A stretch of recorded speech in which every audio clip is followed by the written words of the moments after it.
Tudo bem, pessoal? Aqui estamos retornando à nossa escola bíblica dominical.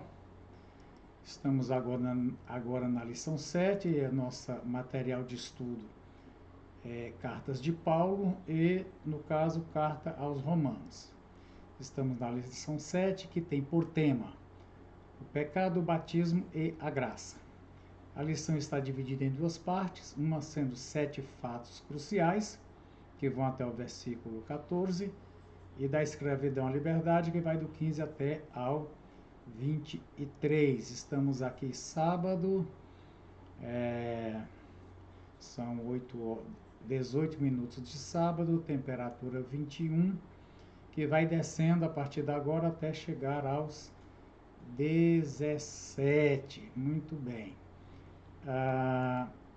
Nós temos aqui o nosso material, é este aqui. Este aqui é lição 7. Lição 7. O pecado, o batismo e a graça. O pastor Oliva Alves Pereira colocou aqui a foto de um batismo, se bem que não vai versar sobre o batismo nas águas. Existe uma ligeira alusão da simbologia do batismo, mas a lição não é sobre o batismo nas águas. Então eu fico contente de poder estar com você de novo e queremos, nesta oração, pedir que o Senhor nos ajude e que o conhecimento da palavra que vai ser transmitido possa nos capacitar a viver com mais ênfase, com mais segurança a nossa nova vida em Cristo. É isso que a gente pretende. Oramos. Santo Deus e bendito Pai, Senhor, no nome de Jesus, estamos aqui, este grupo, ó Deus, que vai estar participando pelo Facebook da Igreja de Deus, ou pelo meu YouTube também. Estamos vendo hoje, entrando no capítulo 6 da carta aos Romanos, e queremos compreender, Senhor, a Tua palavra, e assim termos mais confiança e ousadia e certeza da obra que o Senhor realizou a nosso favor e em nós, Senhor, na mudança, na transformação que sofremos, que recebemos quando recebemos Jesus como Salvador. Ajuda-nos, Senhor, nós precisamos e queremos que seja um tempo agradável, um tempo de refrigério, como quem se alimenta de um banquete maravilhoso, este momento em que estamos vendo a Tua palavra. Pai, em nome de Jesus.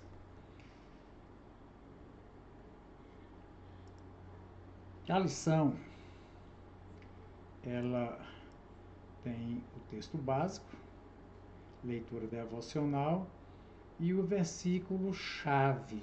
Realmente é chave porque tem algumas questões de traduções aqui. Não reine, portanto. Aqui é uma exortação. O pecado em vosso corpo mortal, de modo que obedeçais às suas paixões.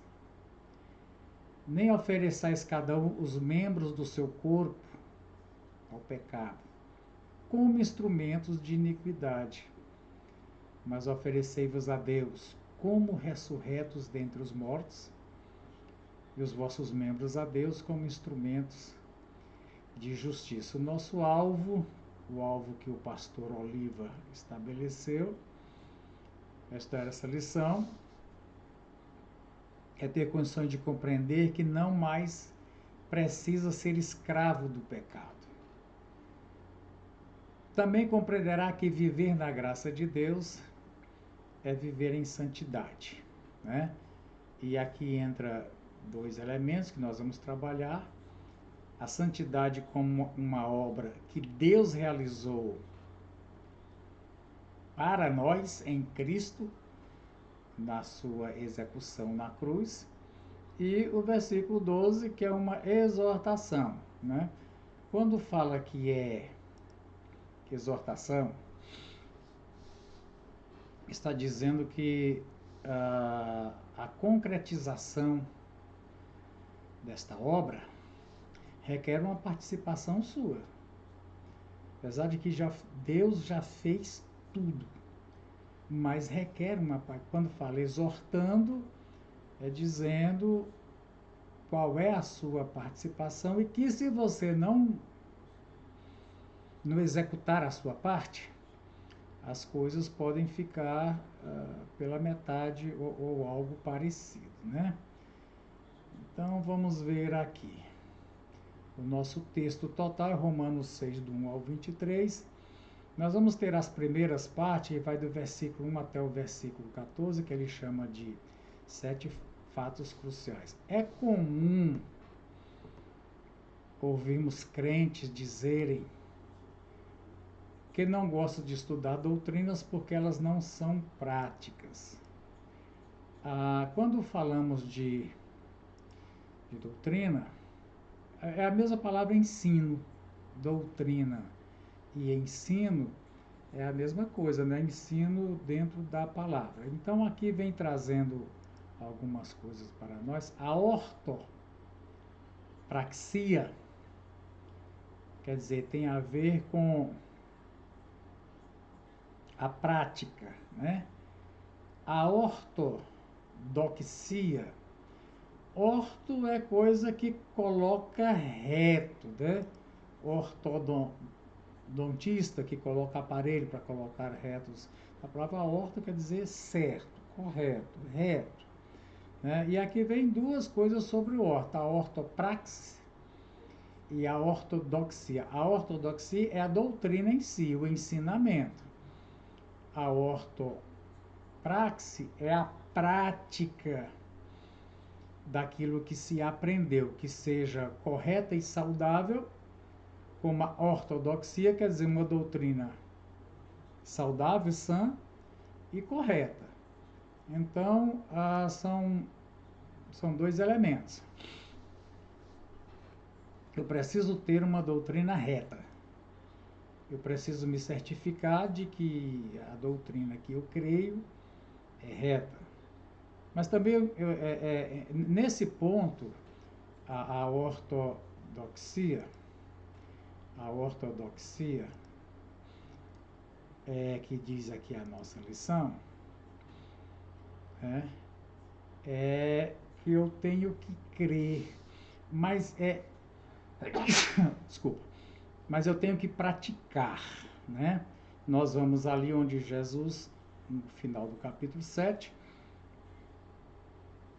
ele disse que aquele que ouve a doutrina e não pratica, aquelas duas casas, uma com alicerce e outra sem alicerce. Então nós temos que ter as duas coisas, temos que estar verificando se a doutrina que nós cremos, que nós aceitamos, se ela é correta mesmo. E depois, se o que nós estamos praticando é coerente. Porque quando não, então existe uma chama-se alienação. O que eu creio num rumo, mas o que eu vivo e pratico é no outro rumo. Então, essas duas têm que se encontrar. A ortodoxia e a ortopraxia, elas têm que se encontrar. Ou seja, eu vivo o que eu vivo e pratico é coerente com aquilo que eu declaro, que creio, sobre qualquer assunto bíblico, né? Então, aqui, em Romanos 6, Paulo continua o assunto que vinha desenvolvendo no capítulo anterior, ou seja, capítulo 5. Quando ele fala do aspecto legal. Conceitos como santidade, vida nova, morte para o pecado, viver para Deus, estão presentes aqui. Então, irmãos, na verdade, o capítulo 6 continua trabalhando com conceitos. Mas no capítulo 6, lá naquela exortação do capítulo 12 em diante, vem o aspecto moral. O aspecto moral. O que legalmente Cristo conquistou para mim, mas moralmente, como é que eu estou vivendo essa aqui. Então, irmãos, aqui já coloca para nós que o capítulo 6 é uma continuação do capítulo 5, sempre. Quando a gente lê aqui, deixa eu achar uma Bíblia aqui para você ver. Ó, capítulo 6, ele começa dizendo assim: que diremos então?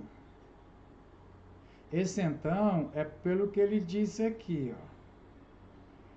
Onde aumentou o pecado, aumentou muito mais ainda a graça. Ou a versão tradicional diz superabundou, abundou ainda mais. Então, mediante essa declaração, ele pergunta: o que diremos então? Se, onde aumenta o pecado, a graça aumenta muito mais ainda, então vamos continuar no pecado para que a graça aumente ainda mais? Eu quero te lembrar, primeiro, né, porque Paulo vai supor aqui a compreensão, nós já vimos isso. Paulo coloca um fato, uma declaração bíblico-teológica, mas como ele sabe que tem oposição, porque ele vem falando de lei, ele vem falando que a finalidade da lei não é produzir o perdão e essas coisas todas, né? Então ele supõe o seu opositor, o que vai dizer? Nada mais ensinamento de Paulo, a pessoa, quando já é contra, né, a oposição, então aqui Paulo ele já faz o que vão dizer? Continuaremos no pecado para que a graça aumente ainda mais? De modo nenhum. Essa pergunta aqui, Paulo supõe que vão dizer: continuaremos no pecado? Então, presta atenção que o texto, ele não fala em o crente pecar. Ele fala em continuar. Vamos ver como é que diz aqui a NVI, que tem a mensagem, eu não coloquei NVI, deixa eu colocar aqui pra gente, rapidinho. A NVI: continuaremos pecando. Então, irmãos, em todos esses textos aqui,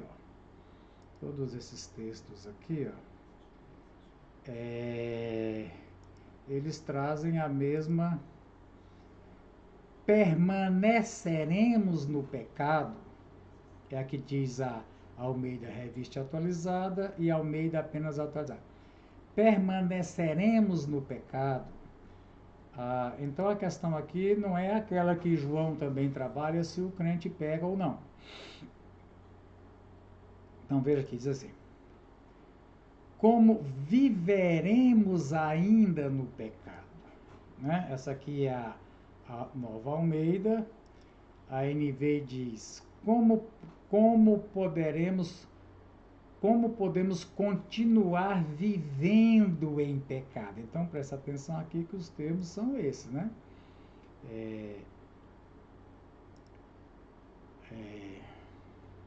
Nós que já morremos, como viveremos?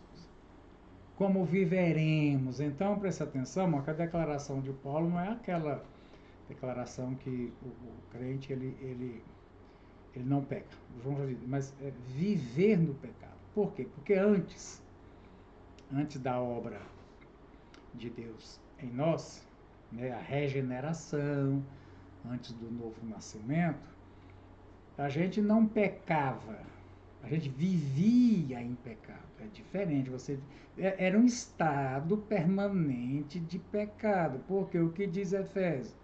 Morto em pecado. Então a pessoa que ainda não nasceu de novo, regenerado, nasceu de novo, Não tem como, tanto que você veja que a Bíblia faz diferença entre pecado e pecados. E voltando a um tema, quando você recebe Jesus, está sendo tratado ali o estado de pecado. Tanto que nunca vi e não tem jeito. Você perguntar, você quer receber Jesus? Quero. Então confesse os seus pecados. É um absurdo, né? Então não tem. E a letra do hino. Foi na cruz um dia eu vi meu pecado. É esse aqui. Embora que a gente ouça ainda pessoas cantando os meus pecados, estava dentro tudo do pecado. Mas aqui, irmãos, o texto está tratando de viver, continuar vivendo no pecado. Agora, a questão que vai ser trabalhada aqui é: nós morremos para o pecado. Esse é o assunto. Vocês não sabem que todos nós que fomos batizados em Cristo, fomos batizados na sua morte, portanto fomos sepultados com ele na morte por meio do batismo. Batismo em Cristo, a fim de que, assim como Cristo foi ressuscitado dos mortos mediante a glória do Pai, também nós vivamos uma nova vida com Ele. Então, irmão, ser batizado em Cristo Jesus, vamos ver o que a nossa lição diz, que eu quero entrar nessa questão logo com você. Romanos 5 e 6 se relacionam com a justificação, e os 5 que nós vimos, e os 6, justificação e santificação. Esse William Hendrickson, eu consegui e coloquei disponível às pessoas que eu tenho contato pelo WhatsApp, esta obra do William Hendrickson, são 700 páginas de comentário ao Romanos, e eu consegui de graça e estou mandando aí para as pessoas. Vamos ver como é que eu faço mandar para vocês, né? Então, o Deus que declara justo o pecador, Deus declara o pecador justo. De que maneira? Matando. Mas vamos ver isso aqui. É o mesmo Deus que, ao mesmo tempo e em estreita conexão com Ele, conexão entre Deus e o pecador, derrama o Espírito santificador em seu coração, produzindo santidade. É o que nós vimos vendo de outras lições. Existe um processo jurídico, legal, onde o juiz declara que aquele criminoso não tem mais condenação porque ele pagou o preço. Ele já pagou a pena. Essa é uma lei. O criminoso que pagou a pena, ele está em dias com a justiça. Ele não deve mais nada para a justiça porque ele pagou a pena. Acontece que a pena, mas a questão aqui toda é que a pena tem a ver com isso aqui. Deixa eu voltar aqui para você ver. Romanos 1,18. Lá em Romanos 1,18 falou de uma coisa aqui, ó. Eu quero ver com você. Romanos 1,18. Aquela fase, a ira de Deus,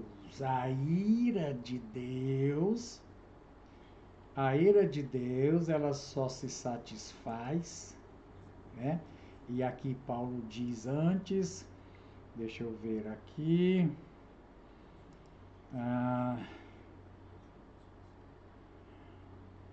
quando Deus julgará os homens por meio do meu evangelho. Então, irmão, não há como o criminoso não ser julgado, não há como não ser julgado, e para estar em dias, porque somos réus confessos,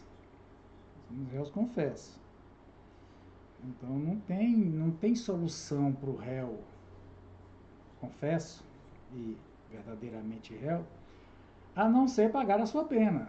Não existe outra alternativa. E Deus, ele só tem uma pena: morte. Aí nós vemos, desde que foi dito em Adão, vamos recapitular as 3 mortes. A morte física, que continua reinando. A morte espiritual, separado foi de Deus, todos nascem fora do Éden, separados de Deus. E a pena que é a morte eterna, que é eternamente separado de Deus. Então, enquanto aqui em vida nós estamos temporariamente, quem não aceitou, quem não recebeu Jesus ainda, destituído, separado da graça de Deus. Quando ele recebe Jesus, ele está morto espiritualmente, ele ressuscita espiritualmente. Mas a pena, porque Deus é eterno. Deus é eterno. Toda pena, ela tem, os advogados estão me vendo, depois me ajudem nisso aí. Alguém até pergunta, por que o advogado defende o assassino, o serial killer, etc. Não é para, bom, até tentam, não sei, inocentá-lo. É para que a pena não seja maior do que o crime cometido. Então, defende-se o criminoso para que a pena não seja maior. Agora, a pena da ofensa a um Deus eterno, ela é uma pena eterna. A segunda morte é morte eterna. Eterno, na Bíblia, tem 2 sentidos, né? Tem um sentido de qualidade, vamos falar de qualidade de vida, vida eterna, porque é a vida de Deus, e o sentido de quantidade ou de duração, é para sempre. Né? Quando é que o pecador está em dias com Deus? Depois que ele sofrer para sempre, eternamente, ele vai estar em dias com Deus. Então, como é que se resolve essa questão? Então, vamos tentar ver aqui a nossa lição, o que ela nos diz. Primeiro fala de 7 fatos cruciais. Ele divide o capítulo 6, verso a 14, em 7. Isso aqui é artificial, né? E a gente não tem muito que concordar com essa divisão. A mensagem maravilhosa do Evangelho anunciada, a mensagem anunciada por Paulo, mostra que a salvação é somente pela graça de Deus, revelada em Cristo e nada mais. Este anúncio foi mal compreendido pelos judeus e pagãos convertidos que faziam parte da igreja de Roma. Levou-os, quer dizer, não é que levou-os, porque eles não tinham lido ainda a carta, você está entendendo aqui? Eles ainda não tinham lido a carta para dizer aquelas coisas. Quando lessem a carta, Paulo supõe que poderia haver aquele argumento. Então, aqui a lição vai um pouco fora, né? Levaria-os a pensar, se a graça de Deus se manifestou superabundantemente onde o pecado se manifestou, quanto mais pecarmos, mais da graça de Deus teremos. Para rebater o erro, Paulo argumenta.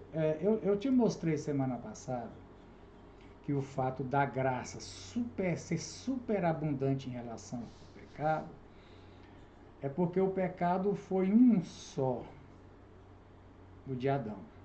Um só pecado, o de Adão. Adão pecou e transgrediu. Ele pecou, transgrediu porque desobedeceu ao mandamento. Transgressão tem que ter um mandamento, tem que ter uma lei. Para haver transgressão tem que ter lei.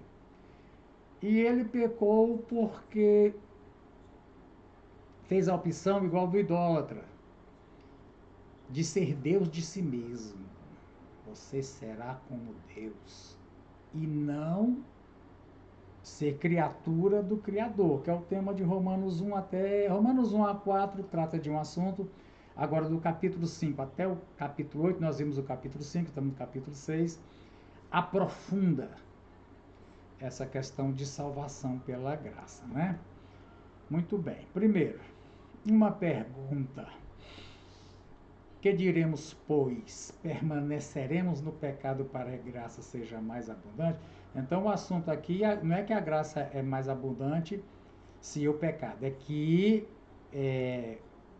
foi um pecado de Adão. Mas Jesus, quando vem resolver o problema, não é mais Adão, é a humanidade inteira. Então o trabalho de Jesus é muito maior de salvar do que foi o papel de Adão em contaminar.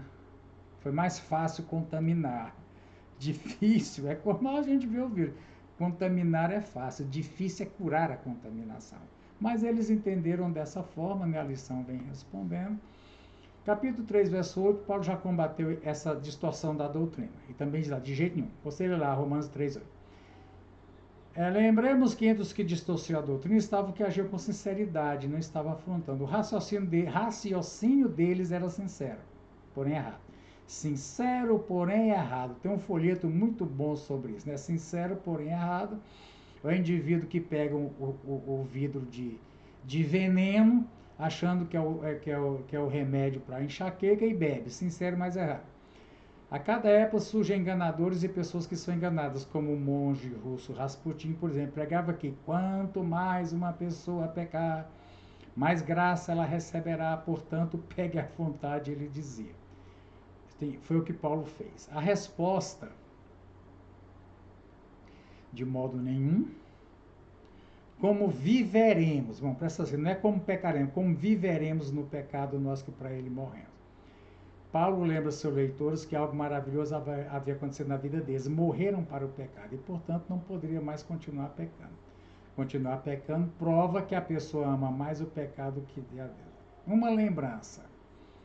Versículos 3 e 4.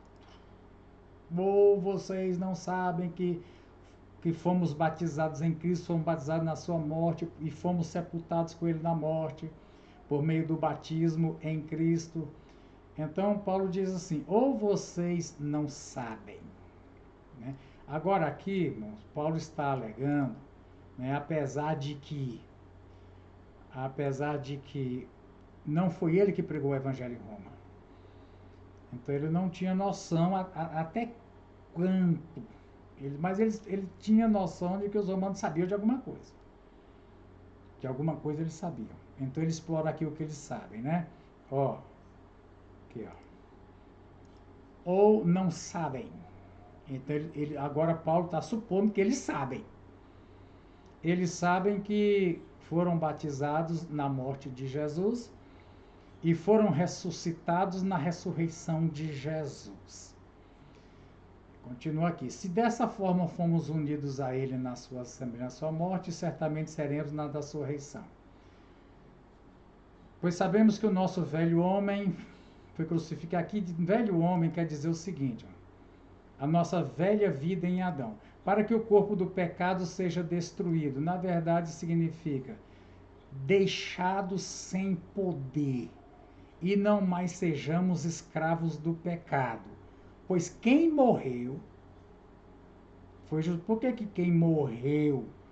Porque o preço do pecado é a morte. Então só é justificado do pecado quem morreu, irmão, no sentido morreu cumprindo a pena de morte. Não é que simplesmente morreu de doença, de velhice, está justificado do pecado. Senão todo mundo que morreu estaria justificado. Mas quem morreu, morte aqui, irmãos, é sentença. Morte é sentença.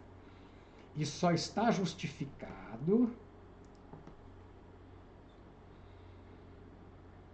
só é declarado justo quem já cumpriu a pena, mas a pena é eterna, morte eterna.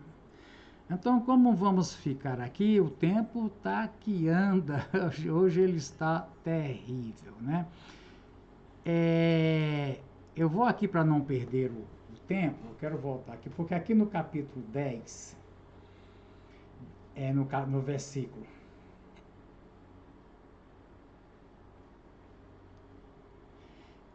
10, ele, Jesus, morreu para o pecado uma vez por todas. Agora aqui, irmão, é a questão séria ainda hoje vigente ensino católico romano, não sei se você sabe disso, talvez você sabe disso, já ouviu. A Eucaristia, que é a nossa ceia, onde eles servem apenas uma hóstia tingida no vinho, mas segundo a doutrina católica, a Eucaristia é uma repetição do sacrifício de Cristo. Tanto que no entendimento ou no ensinamento deles, você está comendo a carne, de carne mesmo, se puser no microscópio, é carne, DNA de carne e sangue. Então, que está sendo repetido o sacrifício, chama sacrifício da missa. Você lembra disso? Não se chamava missa, que hoje parece mais um culto pentecostal, mas era o sacrifício da missa. Jesus está sendo de novo sacrificado para dar perdão. Mas aqui o texto diz que Jesus morreu uma vez por todas. Aqui eu quero te mostrar que essa expressão, uma vez por todas, né? Uma vez para sempre, essa palavra aqui, ó, efapax. Efapax. Deixa eu te mostrar aqui efapax, o que é. Efapax. Procura no Google efapax, sem acento. Na verdade, devia ser um F aqui, né? Mas é como em inglês F é PH e foi traduzido. Se você puser, não, efapax. Essa palavra significa uma vez para sempre. Aí, deixa eu ver que eu te arrumei aqui, ó. A palavra prudente, teologia sistemática, a doutrina da expiação. São 20 e não sei quantas páginas, mas aqui num determinado momento, deixa eu te mostrar aqui, a doutrina da expiação, eu não sei se você deve dar conta de copiar esse título lá em cima, e se você quiser, mas vem aqui mostrando onde eu estava parado. Vejam, eu vou ter que ler. Eu vou ter que passar um pouco do horário, meu gente. Nas passagens acima, nos quais redimir ou uma das suas cognatas aparece, temos 4 palavras gregas, agorazo, adquirir no fórum, que é comprar um advogado, exagorazo, que é adquirir do fórum, lutrou, soltar por um preso, e apolutrose, que é libertar. As palavras gregas na passagem que resgate aparecem são, respectivamente, lutron, um preço, e antilutron, um preço correspondente. O sentido claro dessas passagens, à luz do resto do Novo Testamento, especialmente Romanos 3:25, que já vimos, é que a morte de Cristo foi o preço do nosso livramento da penalidade do pecado. Irmãos, a questão do pecado é a penalidade. Vide mais além, Romanos 8, Gálatas 3, descreve exatamente como somos redimidos, quando nos diz que somos redimidos da maldição da lei por meio de Cristo, que se fez maldição por nós. Ele pagou a penalidade que nós devemos prestar às somos livres. Notai que resgate em 1 Timóteo 2 significa um preço correspondente. Isso quer dizer que o preço saldado por Cristo correspondeu à dívida que devia. Presta atenção, em outras palavras, Cristo sofreu o equivalente exato daquilo que teria de sofrer no inferno aquele por quem ele padeceu. Presta atenção.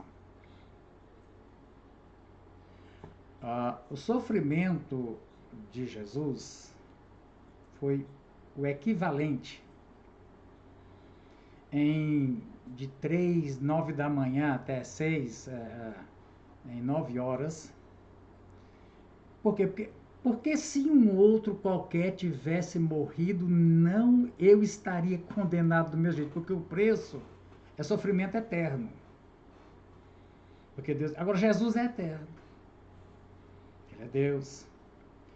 Então, ele foi capaz de sofrer o equivalente ao que eu teria que passar uma eternidade para sempre sofrendo. Jesus sofreu o que eu sofreria eternamente, porque essa é a penalidade do meu pecado. Mas deixa eu te mostrando aqui, vai.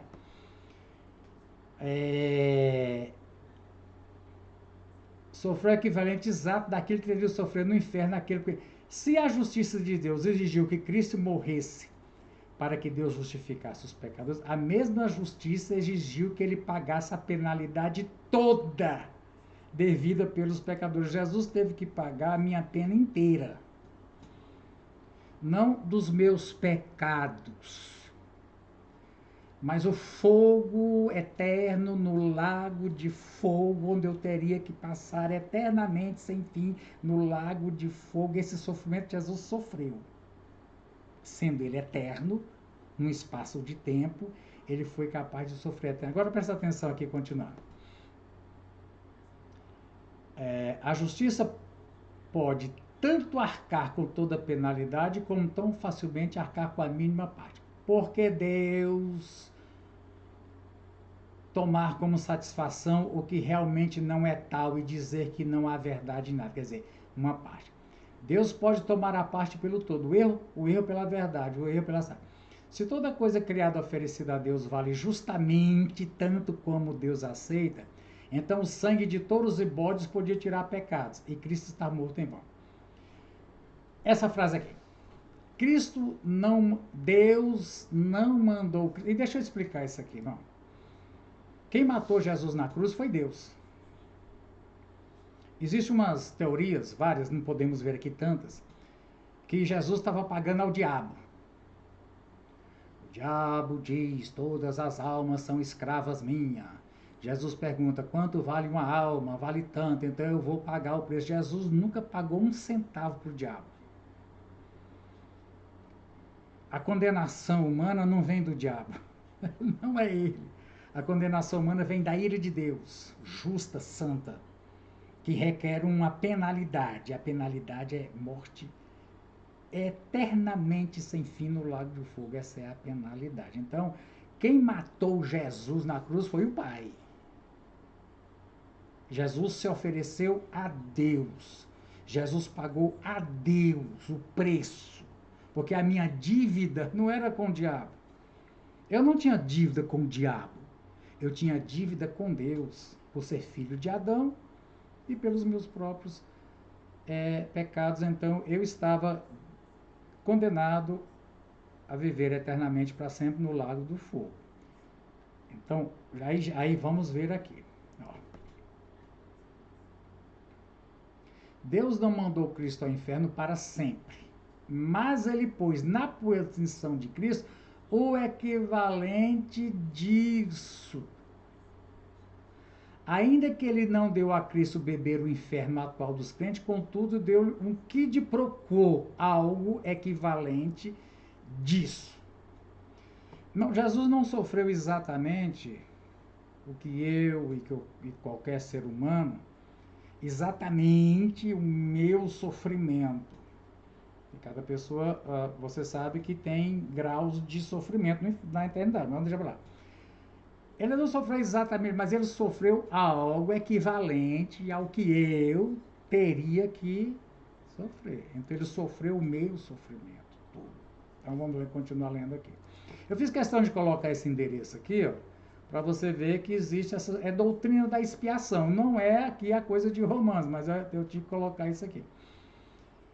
Ele tomou o copo da agonia de Cristo e nele botou o sofrimento, a miséria, a angústia, o que foi equivalente exato de todo o sofrimento, toda a desgraça e todas as torturas eternas de todo aquele que por fim estará no céu comprado com o sangue de Cristo. Então colocou no copo de Cristo os meus sofrimentos, minhas misérias, minhas angústias, desgraça e tortura eterna que estava reservado para mim, foi colocado no Jesus bebeu e sofreu o equivalente da minha eternidade no lago do fogo. Vamos terminar lendo? O tempo está andando. A penalidade paga por Cristo é estrita e literalmente equivalente à que o pecador teria de levar, conquanto não seja idêntica. O porte vicário é substituto, dela exclui a última. A substituição exclui identidade de sofrimento, mas não exclui equivalência. Muito bem, eu não vou continuar aqui. Deixa eu te dizer. Eu fiz uma ilustração, com os poucos recursos que tem, coisas simples e barata, banal. No meu entendimento, que é para você ver se você também entende. Nós estamos aqui, ó, nós estamos vendo esse versículo 10, que Jesus morreu uma vez por todas. Então, esse uma vez por todas significa que ele sofreu... não vou repetir não, mas eu fiz um vídeo. Cadê o meu vídeo? Ah, meu Deus, cadê o meu vídeo? Acho que eu tranquei o meu vídeo aqui. Eu vou ter que abrir o vídeo, dá licença. Eu vou ter que abrir o vídeo aqui.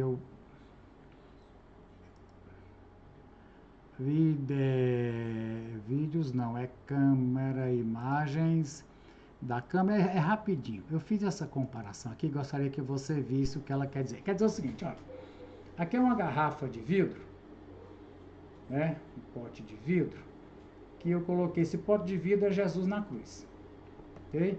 Então aqui está Jesus na cruz, né? Porque foi na cruz onde um dia eu vi meu pecado castigado em Jesus. Então meu pecado castigado significa exatamente isso. Uma eternidade sem fim no lago do fogo. Foi isso. Então, mas agora presta atenção. O fogo do lago de fogo, Jesus desceu, e a gente já viu repetindo aquilo lá.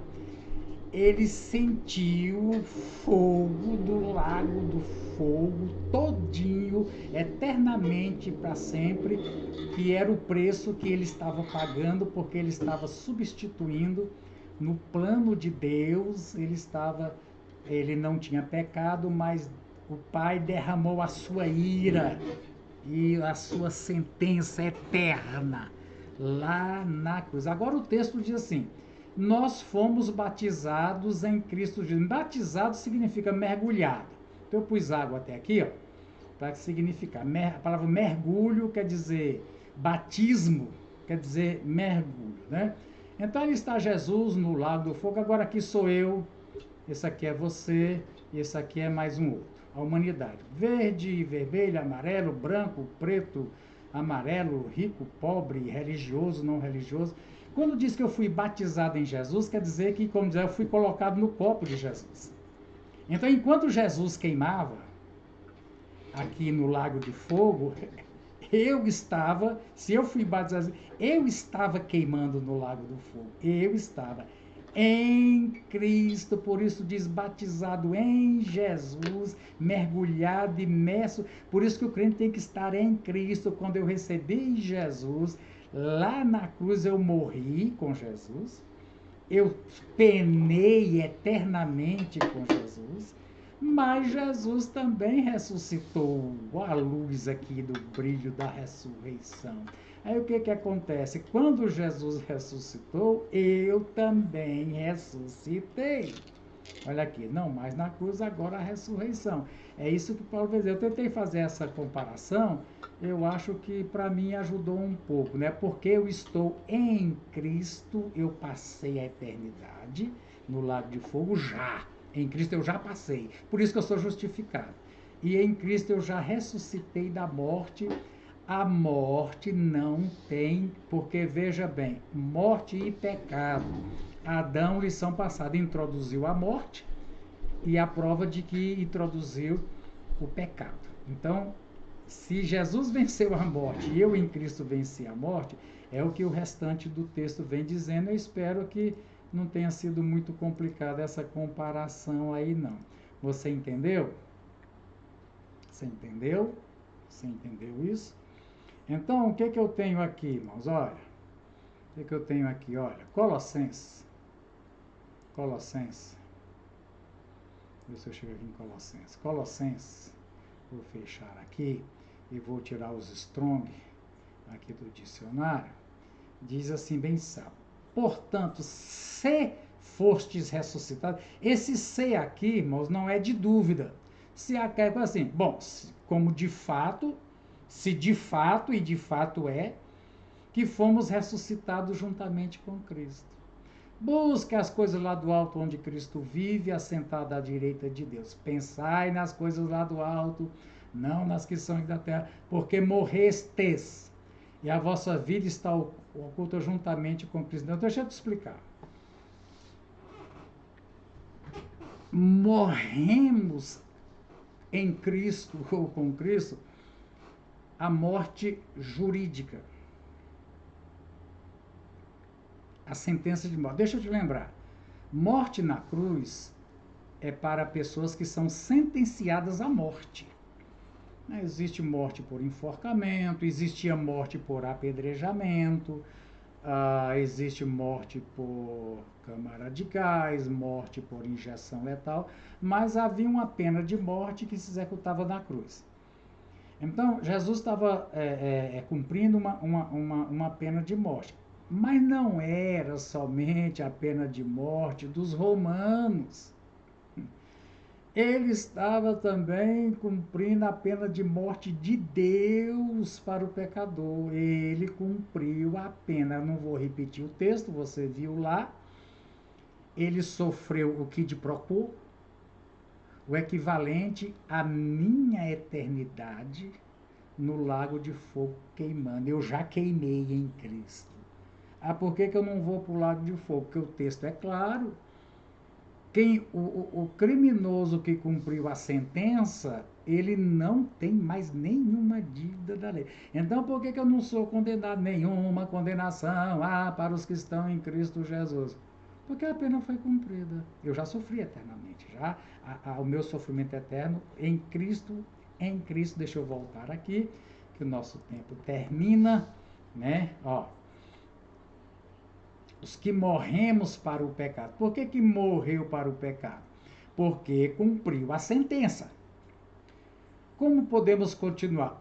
Então quer dizer o seguinte, ou vocês não sabem todos nós que fomos batizados em Cristo. Lembra, irmão? É batizado em Cristo. Na sua morte. Na morte fomos sepultados com ele. Agora aqui tem mesmo uma analogia com o batismo nas águas, né?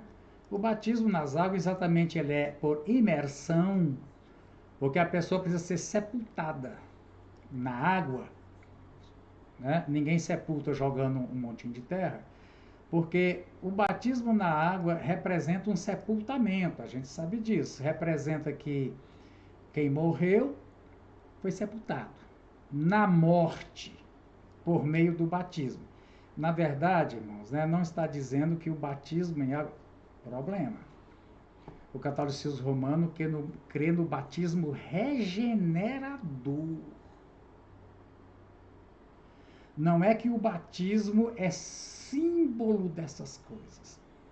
É que o batismo em água, segundo o catolicismo, executado por um sacerdote romano, colocando água e sal, fazendo o sinal da cruz e todas aquelas rezas, aquela pessoa está regenerada. Ela não vai para o inferno. Pode ser Fernandinho Beiramar, pode ser Hitler. Se foi batizado por um sacerdote católico, foi regenerado pela água do batismo. Nós não cremos no batismo regenerador. Nós cremos no batismo nas águas. Primeiro, porque Jesus mandou, não queremos saber de mais. Jesus mandou, eu tenho que batizar. Quem crer for batizado será salvo. Mas o batismo simboliza isso. O batismo é símbolo dessas realidades operadas lá no Efapax de Jesus. Lá é que eu fui regenerado, eu fui colocado lá. Não há nenhuma sentença contra mim. Agora, comparando com a nossa lei, principalmente aqui no Brasil, grande parte, se não a maioria, dos criminosos que cumprem a pena, quando são soltos, voltam a delinquir. Agora, é uma analogia perigosa. Né? Em Cristo eu já fui livre da pena. Agora vem a exortação aqui, né, do versículo 12, eu não sei se eu digredi, mas Se formos unidos a ele na semelhança, seremos na semelhança da sua ressurreição. De duas coisas, irmão. Primeiro, que espiritualmente eu já ressuscitei. Eu não sou mais morto em pecado. E nem vou experimentar mais a morte eterna, a segunda morte. Então, hoje eu vivo para Deus. Antes de eu ser incluso ali, né? E isso tudo acontece no momento que eu recebo. Já vimos que a diferença de Adão para Cristo é que a contaminação de Adão você não teve escolha. Agora, para receber o antídoto, a vacina, a liberação da pena de Jesus, eu tenho que receber. É ao receber Jesus que essas coisas acontecem, né? Muito bem. Então, o batismo, irmão, representa uma pessoa que foi sepultada e quando levanta das águas, uma nova criatura está levantando e simbolizando tudo que Jesus fez.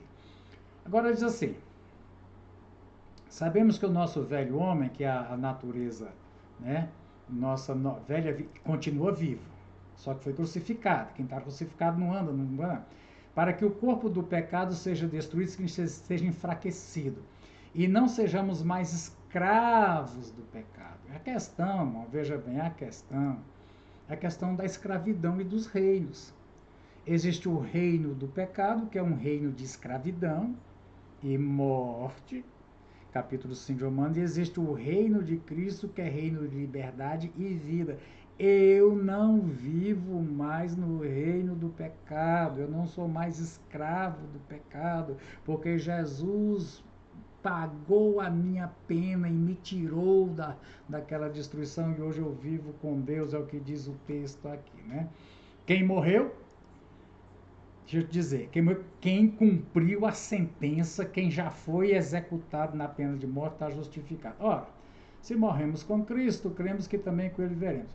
Sabemos que, tendo sido ressuscitado do morto, Cristo não pode morrer outra vez. A morte não tem dano, porque morrendo, Ele morreu para o pecado uma vez por todas. Mas vivendo, vive para Deus. Da mesma forma, considerem-se mortos para o pecado. Agora aqui, irmãos, vem a exortação. Ó, sabemos, cremos e nos consideramos. Agora vem a exortação. Aqui, tudo isso já foi feito. Eu achei, acho que eu ainda tenho alguns minutos, eu achei interessante um escritor dizendo assim, que Romanos 6 é como quando você entra num shopping. Vários andares, cada andar uma cidade, e você não sabe onde está. Você quer ir para um lugar, mas você não sabe nem que andar que você está. Então tem aquelas plantas, aqueles mapas, mostrando todo o shopping, e um ponto lá dizendo assim, você está aqui. Mas geralmente quem procura esse mapa não quer apenas saber onde está, ele quer saber e como eu faço para chegar onde eu estou querendo ir. Então Romanos 6, assim, você está aqui. Depois da execução da pena, você já está justificado. Você não deve mais nada para a ira de Deus, você está aqui. É aqui que você está. Isso é uma declaração, não é uma exortação. Não está me dizendo que eu tenho que me esforçar para não ter mais nenhuma condenação na minha vida. Não está dizendo, você já não tem mais. Se você foi batizado em Cristo, mergulhado em Cristo, essa expressão é muito interessante. Paulo é que diz, se alguém está em Cristo, é como aquele pote que eu fiz por aqui, ou como disse o texto de teologia, você foi colocado no copo que Jesus bebeu lá no Lago do Fogo, então você foi queimado lá. Né? Então aí vem dizendo, você está aqui. Agora, tem algo que você tem que fazer, porque tem um caminho a seguir. Até aqui Deus te colocou, mas tem uma parte que te compete. Não é um monergismo, no sentido que Deus fez tudo e não me resta mais nada. Então, vamos ver aqui. Olha, não permitam que o pecado continue dominando os seus corpos mortais. Mas a igreja é corpo de Cristo. Adão é corpo da morte. Eu só achei mais uma tradução. Eu acho que ainda tem uns minutinhos. Eu vou voltar semana que vem, não deu para ver isso aqui agora. Eu tenho uma outra tradução.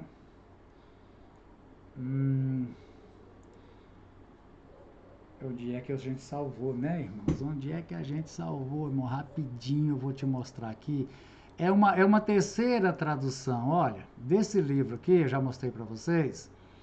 Ele estava aqui já. O Grande Comentário, Carta aos Romanos, é um pastor protestante produzido pela Edições Paulinas. Ele diz aqui, ó.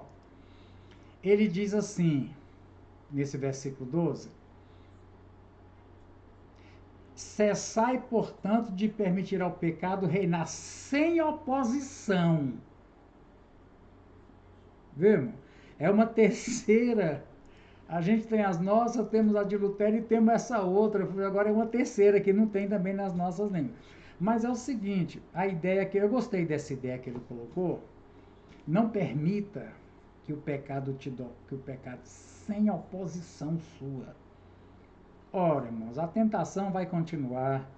Jesus foi tentado a pecar, senão esses pecados besteira. O pecado de Jesus era para ele abandonar a missão, o ministério.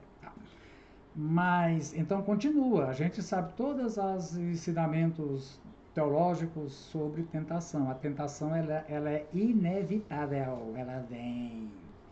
Agora, você pode opor-se, resistir. Quando Jesus manda a gente orar, não nos induza a tentação, foi a tradução mais recente que o Papa Francisco chegou nessa tradução agora. Deus não me induz à tentação, mas livra-me. Então, irmãos, a questão aqui é a exortação. Não permitam que o pecado continue dominando. É interessante, irmão, o pecado não domina mais. Vocês não ofereçam os membros do corpo de vocês ao pecado. Aqui é uma atitude voluntária de oferecer. Antes ofereçam-se a Deus. E lá no 12 ele vai dizer, presente-se como sacrifício vivo a Deus. Muito bem.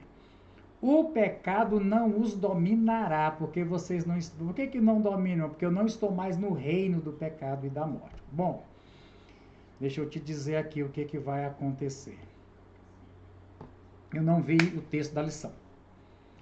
Apesar que a gente passou muita coisa, que eu achava que são os pontos que engasga mais, mas a gente volta a rever o texto e continua, nós não temos compromisso, né? A partir da próxima semana. Vamos voltar na igreja, lá no salão que tem ao ar livre, onde podem se reunir idosos e pessoas do grupo de risco. Vamos voltar a ter escola dominical, mas vou entrar num outro assunto. E essa nós vamos continuar nesse sistema. Até o fim, são 15 lições, ou sei o quê. Essa a gente vai continuar tendo. Vamos continuar tendo no templo, a classe e um outro tema. Provavelmente escatologia. Mas essa revista nós vamos terminar nesse sistema. Você pode assistir na igreja e depois na sua casa assistir essa coisa online. Amém? Deus te abençoe. Oramos? Santo Deus e bendito Pai, chegamos, Senhor, ao final dessa porção da Escritura e divagamos por outros campos também, mas assim foi necessário. Não era uma aula de soteriologia, mas tivemos que entrar um pouco na doutrina da expiação. Mas como oramos no princípio, eu continuo pedindo que isso traga firmeza, Senhor, traga segurança, traga certeza na vida dos salvos. Não é algo que, ó Deus amado, aleluias, aleluias, aleluias. É algo que o Senhor fez. E o Senhor nos colocou nesse ponto. E o Senhor diz, olha, eu te peguei na imundícia do pecado e te coloquei aqui. Agora eu te exorto. Resista ao pecado. Nos dê graça, Senhor. Assim como foi a oração, não nos induzas à tentação. Também Tiago diz que o Senhor de maneira nenhuma induz nenhum de nós ao pecado, mas que o Senhor só nos dá aquilo que nós possamos resistir. Dá-nos vigor, força, saúde, que possamos resistir, Senhor, ao pecado. E viver desfrutando de tudo isso que Jesus, aleluias, conquistou para cada um de nós, essa linda vida da ressurreição, nova vida em Cristo, em nome de Jesus. Deus te abençoe, até próxima semana, se Deus permitir.